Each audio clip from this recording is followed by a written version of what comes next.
La situation des ressortissants algériens bloqués depuis le 26 février en zone internationale de l'aéroport Paris-Roissy-Charles de Gaulle ne semble pas près de connaître son épilogue.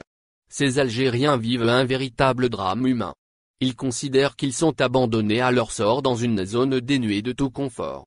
Face à cette situation, les autorités des deux pays sont insensibles à ce drame. Des personnes âgées, des enfants et des malades vivent chaque jour dans des conditions difficiles et sont soumis à une attente interminable dans un aéroport en France.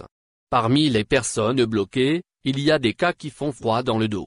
Les concernés confient qu'ils ont atteint le point de paroxysme dans l'inhumanité. Les témoignages sont poignants.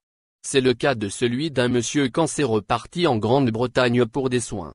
Il a pris l'avion pour la France pour ensuite rejoindre l'Algérie, afin de revoir sa mère, très malade également. Malheureusement, sa mère finira par décéder en Algérie, alors qu'il était toujours bloqué à l'aéroport. Cet homme, très malade, n'a pas eu la chance de revoir sa mère vivante, ni lui jeter un dernier regard après sa mort.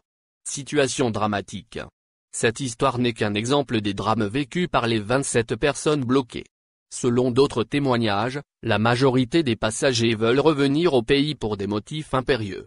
Excédés par ce qu'ils subissent dans la zone internationale, ces ressortissants algériens dénoncent le mépris du gouvernement algérien à leur égard. Ils dénoncent aussi la politique des deux poids deux mesures.